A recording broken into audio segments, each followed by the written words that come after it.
Welcome back मित्रांनो, Marathi spark याच्यामध्ये पुन्हा एकदा तुमचं स्वागत आहे. तर एक नवीन जाहिरात बघू. ही जाहिरात आयकर विभाग मुंबई इथली असणार आहे. इथे काही पदाची रिक्त जागा असल्यामुळे ही जागा भरवण्यात येत आहे. तर बघा कोणते कोणते पद आहेत. आयकर निरीक्षक, कर सहाय्यक, बहुकार्यकारी कर्मचारी म्हणजेच मल्टीटास्किंग स्टाफ ज्याला म्हणतो आपण ते. याची एकूण 155 पदे असणार आहे बघा. तर याची नोकरीचे ठिकाण हे मुंबई असणार आहे. त्यासोबत तुमचं आवेदन हा तुम्हाला ऑनलाईन प्रकारे करायचं आहे. तुम्हाला ऑनलाईन फॉर्म फिलअप करायचं आहे. त्यानंतर त्याचं लास्ट डेट बघा 25 ऑगस्ट 2021पर्यंत ही लास्ट डेट असणार आहे. या तारखेपर्यंत तुम्हाला फॉर्म फिलअप करायचा आहे. तर हे स्पोर्ट कोट्यातून ही जागा असणार आहे बघा. तर त्याची पूर्ण जाहिरात बघू आपण. तर अशा पद्धतीची जाहिरात आहे बघा. स्पोर्ट कोट्यातून ही पूर्ण रिक्वायरमेंट असणार आहे. इन्कम टॅक्स मुंबई इथे ही भरती असणार आहे. तर खाली काही त्यांची पदे दिली आहेत, किती वॅकन्सी आहेत, पेमेंट काय त्याचं सर्व बघू आपण.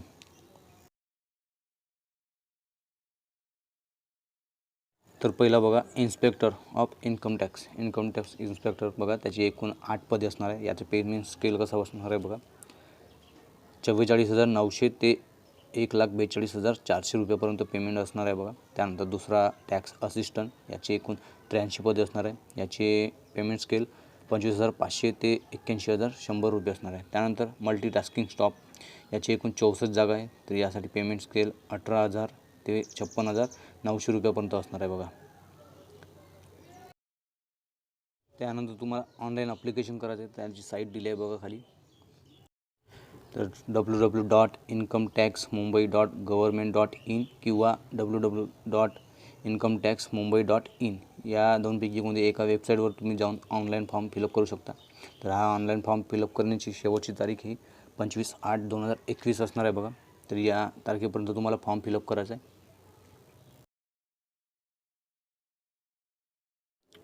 त्यानंतर एज लिमिट, एज्युकेशन क्वालिफिकेशन काय ते बघू आपण. तर पहिला बघा इन्स्पेक्टर ऑफ इन्कम टॅक्स. तर यासाठी मिनिमम एज तुमची 18 ते 30पर्यंत असणार आहे. तर तुमची एज हे 1/8/2021पर्यंत बघा. 1/8/2021पर्यंत 18 ते 30च्या दरम्यान असणे आवश्यक आहे. इन्स्पेक्टरसाठी असणार आहे बघा, इन्कम टॅक्स इन्स्पेक्टर. तर यासाठी एज्युकेशन क्वालिफिकेशन तुम्हाला bachelor degree from recognise university or equivalent. तर तुम्हाला ग्रॅज्युएशन असणे आवश्यक आहे. त्यानंतर दुसरा बघा टॅक्स असिस्टंट. तर यासाठी एज 1/8/2021पर्यंत 18 ते 27च्या दरम्यान असणे आवश्यक आहे. यासाठी पण तुम्हाला ग्रॅज्युएशन मागितले आहे. त्याचबरोबर तुम्हाला डाटा एंट्री स्पीड असणे आवश्यक आहे. टायपिंग स्पीड तुमची 8,000 की डिप्रेशन पर आवर असणे आवश्यक आहे. त्यानंतर तिसरा बघा मल्टीटास्किंगसाठी. यासाठी एज 18 ते 25च्या दरम्यान असणे आवश्यक आहे. त्यासाठी तुम्हाला matricular or equivalent from recognise university तुम्हाला 10वी किंवा ग्रॅज्युएशन मागितलं आहे.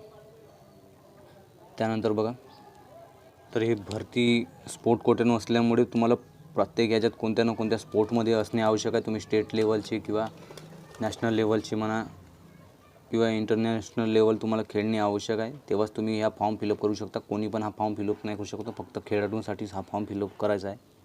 तर हे लक्षात घ्या. त्यानंतर खाली रिलॅक्सेशन पण असणार आहे बघा.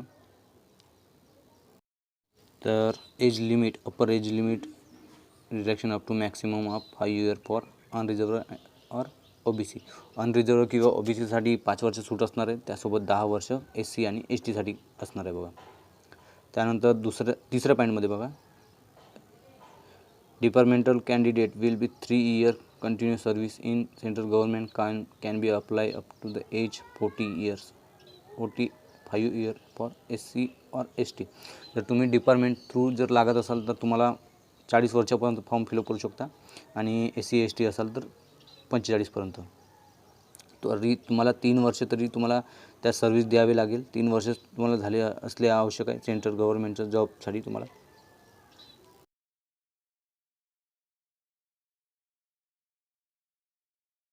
त्यानंतर चौथा पॉईंट बघा, candidate who have appearing at qualification exam or deemed to have appear.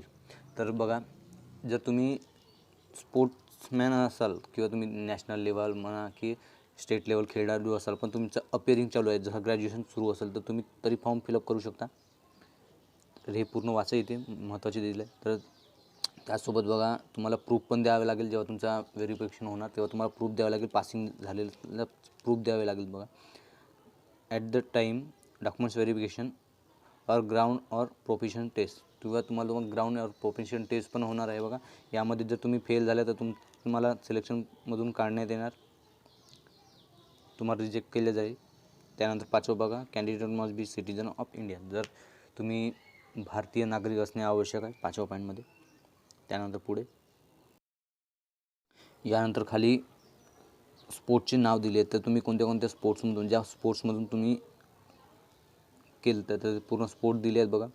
1922 sports आहेत, तर त्या स्पोर्ट्समधून तुम्हाला फिलअप करायचं आहे, ते भरू शकता. मेल आणि फिमेल कॅन्डिडेटसाठी असणार आहे बघा पूर्ण. फक्त इथे दिले आहेत बघा नोटमध्ये 17वा आणि 22वा फक्त मेलसाठी असणार आहे. 17वा आणि 22 फक्त मेल प्लेयरसाठी असणार आहे बघा, मेल कॅन्डिडेट्स अप्लाय. त्यानंतर बाकी सर्व पदांसाठी फिमेल पण तसेच मेल पण दोन्ही भरू शकता. फक्त 17वा आणि 22वा मेल कॅन्डिडेटसाठी असणार आहे. त्यानंतर पुढे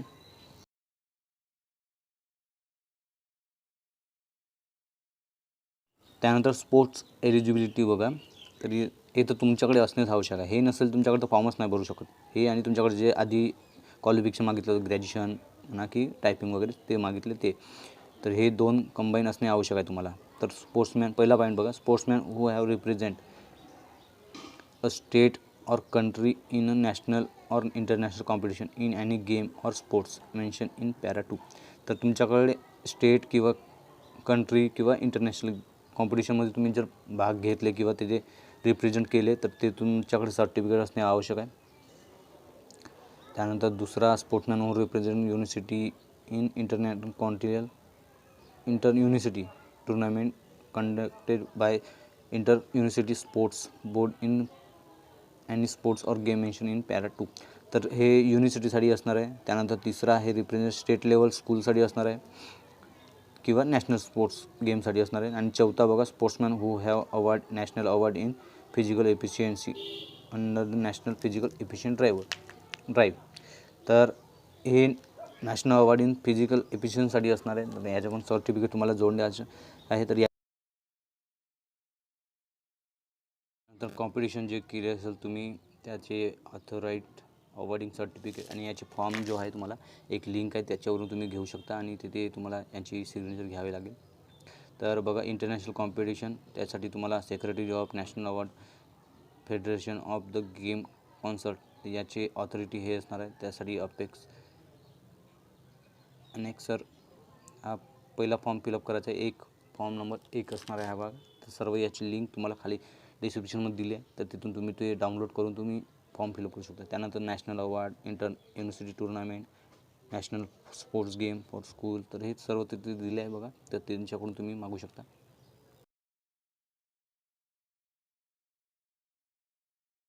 खाली नोटमध्ये दिले आहे बघा, specimen of the form 1, 2, 3, 4 and 5 can be download from the website. त्यांच्या वेबसाईटवरून तुम्ही डाउनलोड करू शकता किंवा ते खाली डिस्क्रिप्शनमध्ये दिलीच आहेत, तिथून तुम्ही डाउनलोड करू शकता. त्यानंतर खाली टर्म्स अँड कंडिशन आहेत, ते पूर्ण वाचा.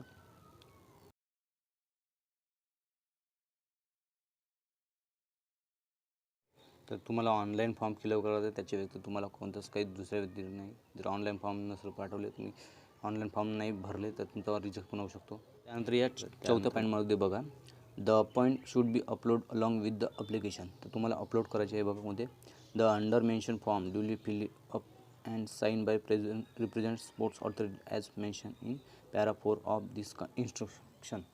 तर खाली दिलेले फॉर्म जे आत्ता मी याच्या आधी जे डाउनलोड करायचे सांगितले ते फॉर्म तुम्हाला सिग्नेचर घ्यायचे, त्यावर रिस्पेक्टिव्ह स्पोर्ट्स ऑथॉरिटी ते ऑथॉरिटी सांगितले होते, त्या ऑथॉरिटीची तुम्हाला सिग्नेचर घ्यावी लागेल. फॉर्म 1साठी बघा, फॉर्म 1 फॉर रिप्रेझेंट इंडियासाठी इंटरनॅशनल कॉम्पिटिशनसाठी जे केले आहे ते तुम्हाला तिथे फिलअप करायचा आहे तो फॉर्म, आणि तिथे तुम्हाला ऑथॉरिटीची सिग्नेचर घ्यायची आहे. त्यानंतर फॉर्म 2, फॉर्म 3, फॉर्म 4 हे 5 हे फॉर्म तुम्हाला करायचे आहे. म्हणजे ज्या तुम्ही स्पोर्ट्समधून ज्या इंटरनॅशनल तुम्ही ज्या कॉम्पिटिशनमध्ये केल्या होत्या त्या कोणताही एकच असेल तरी एकच भरायचा तुम्हाला, ज्या तुम्ही एकामध्ये केला आहे तो. इथे पुन्हा 5व्या पॉईंटमध्ये बघितलं आहे बघा, form 1 2 3 4 5 can be download from the website. ठीक आहे, हे तर सांगितलं सध्या आधी. तर लिगेबल स्कॅन तयार करायचं तुम्हाला, ड्युली फिलअप, त्याला पूर्ण फिलअप करायचं आणि sign by the respective sports authority, हे आधी सांगितलं होतं. तर तुम्हाला त्यावर सिग्नेचर घ्यायची आहे आणि हा तुम्हाला ऑनलाईन अपलोड करायचा. तुम्हाला जेव्हा फॉर्म फिलअप करता त्याला should be upload with the application form. तर तुम्हाला अपलोड करायचं त्या अप्लिकेशन फॉर्मवर. तर जर ते तुम्ही अपलोड करायला फेल झाला असेल तर तुमचा फॉर्म पण रिजेक्ट होऊ शकतो. तर फॉर्म फिलअप करताना बरोबर स्कॅन करून तुम्ही फॉर्म फिलअप करा डॉक्युमेंट्स. त्यानंतर सिलेक्शन प्रोसेस बघा. तर याची तुम्हाला आधी फॉर्म फिलअप करायचा आहे. त्यानंतर candidate will B short list. तर त्यानंतर तुमची शॉर्ट लिस्ट लागेल. ते शॉर्ट लिस्ट लागल्यावर तुमचं मग नंतर require appear for documents verification. Short list लागल्यावर तुमचं डॉक्युमेंट व्हेरिफिकेशन होणार. तुमचे पूर्ण ओरिजिनल डॉक्युमेंट चेक केले जाणार, जे तुमच्याकडे स्पोर्ट्सचा असणार आहे सर्टिफिकेट आणि तुमचे ग्रॅज्युएशन म्हणा, पोस्ट ग्रॅज्युएशन काय जे असणार आहे ते. तर हे सर्व तुमचे व्हेरिफिकेशन होणार. खाली तुम्हाला डॉक्युमेंट्स व्हेरिफिकेशनसाठी कोणते कोणते डॉक्युमेंट्स लागणार आहे ते सांगणारच आहे मी पुढे. तर अशी सिलेक्शन प्रोसेस असणार आहे. त्यासोबत तुमची ग्राउंड टेस्ट पण होऊ शकते, प्रोफेशनल टेस्ट पण होऊ शकते बघा. ज्या रिलेटेड तुम्ही स्पोर्ट्समध्ये असणार प्लेयर, त्या रिलेटिव्ह तुमचा ग्राउंड टेस्ट पण होऊ शकतो. त्यानंतर पुढे बघा,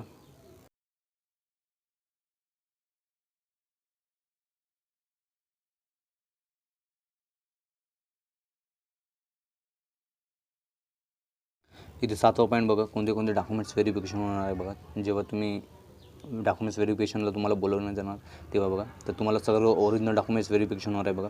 तर पहिला रिलेव्हंट स्पोर्ट्स मेरिट सर्टिफिकेट. तर तुम्हाला सर्टिफिकेट जे तुमचे आहेत स्पोर्ट्सचे ते तर द्यावेच लागणार ओरिजिनल. त्यानंतर फॉर्म 1 2 3 4 5 ॲज अप्लिकेबल, म्हणजे ज्या पार्टिसिपेटमध्ये भाग घेतल्या होत्या त्याचे सर्टिफिकेट तुम्हाला जोडायचे. जसे इंटरनॅशनल म्हणा, college level, university level, national level. तर त्यानुसार तुम्हाला अप्लिकेशनप्रमाणे तुम्हाला 1 2 3 4 5च्या पैकी एक कोणता फॉर्म फिलअप करायचा आहे. तर यावर तुम्हाला साईन पण घ्यायची आहे त्या रिप्रेझेंटेटिव्ह अथॉरिटीची. त्यानंतर तिसरा बघा, मॅट्रिक्युलर, म्हणजे 10वीत तुमची असणे आवश्यक आहे. त्याचबरोबर equivalent certificate for proof of age. तर या एजसाठी तुम्ही डोमेसिल जोडू शकता तुमचं, किंवा तुम्ही यांच्याकडे बर्थ सर्टिफिकेट असेल ते पण जोडू शकता. त्यानंतर चौथा, सर्टिफिकेट फॉर एज्युकेशन क्वालिफिकेशन. तर एज्युकेशन क्वालिफिकेशनचे तुम्हाला क्वालिफिकेशनसाठी तुम्हाला मार्कशीट वगैरे द्यावे लागेल. त्यानंतर 5वा, caste community certificate in support of claim of age relaxation. ठीक आहे, तर तुम्हाला कास्ट सर्टिफिकेट जोडायचे त्यासाठी. त्यानंतर 5वा, आधार कार्ड किंवा पॅन कार्ड किंवा वोटर आय डी किंवा ड्रायव्हर लायसन्स, हे प्रूफसाठी तुम्हाला हे मागितणार आहे बघा. त्यानंतर 6वा, ॲड्रेस प्रूफ. तर ॲड्रेस प्रूफसाठी तुम्ही आधार कार्ड पण देऊ शकता किंवा वोटिंग कार्ड पण देऊ शकता.